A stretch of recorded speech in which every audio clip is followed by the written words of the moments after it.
Hello and welcome to Branches. And today we have a guest, Katy Nobel. Thanks for joining us. She's from Teach for All and lives in Palestine. Thank you for joining us. Thank you. It's wonderful to have you. Yeah, good to meet you. I was fortunate to attend your workshop Together for Tomorrow. So, what is the idea and essence behind it?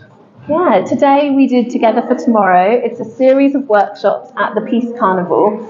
And the idea is to connect children around the world, human to human. We see a lot in the media about conflict. We read things and we see things in the news, but I don't think enough children understand truly what the lived experience of living in a conflict is. So today we were connecting on Zoom. Unfortunately, we wanted to bring people in person, but on Zoom, connecting children from Afghanistan, from Palestine, Ukraine, and Armenia. And our friends here in India were able to meet them and learn what it's like to live in their countries. And it was a great conversation. They also learn what life is like in India. So very much a two-way conversation. That's wonderful. So, would you like to narrate a touching story? Yeah, sure. We just finished a conversation now with Armenia, and they have been experiencing a military blockade, which it's not very known in the world, in the media. And I think what the Indian students learned was that despite being behind a blockade, despite the 9 months they didn't have water, electricity, medical supplies, it was a really tough situation.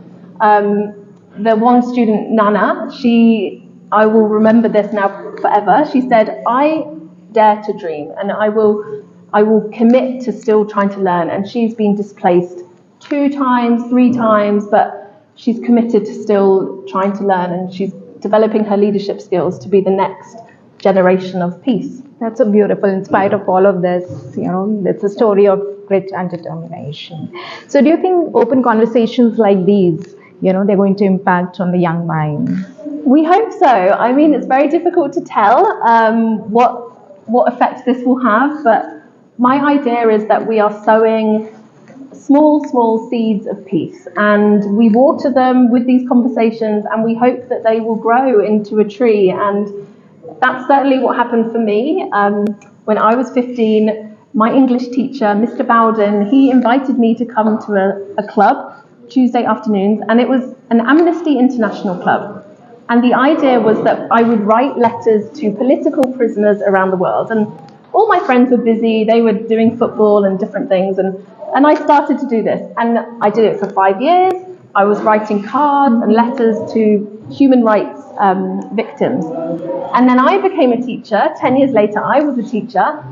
And I set up the same club in my school in London. And it was then that I decided, this is what I want to dedicate my life to. And so you never know. Today, we had conversations about conflict and peace, and there are some seeds, and we hope it will grow into them taking action and committing their lives to making a difference. So. Lovely. So, if you had a power to change the world, what would that be? A power to change the world. I think it would be listening to more children. When people take the time and respect what children have to say, we can learn. We don't need the adults anymore. We can learn how to run the world just with the children alone.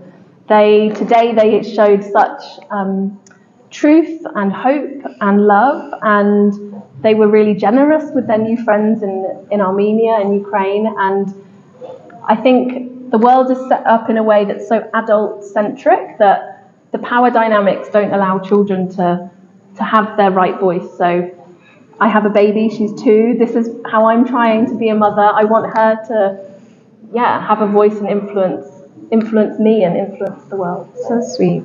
We truly appreciate the wonderful work you're doing. Thank you. We all have red blood all across the world. So what's your message? You're bridging humanity. You're doing a wonderful work. So what's your message to the world out at large?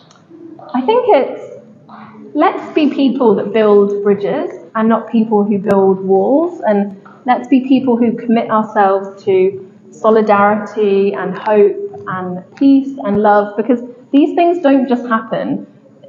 You have to be persistent. You have to keep trying for peace. So let's not take it for granted. Luckily, your country is in peace, but let's not take it for granted. We all have to make sure yeah, work for peace. It's a valuable asset. Yes. Wishing you more peace and love. Thank you Thank so much. you. Pleasure talking to you. Thank Nice to meet you. you.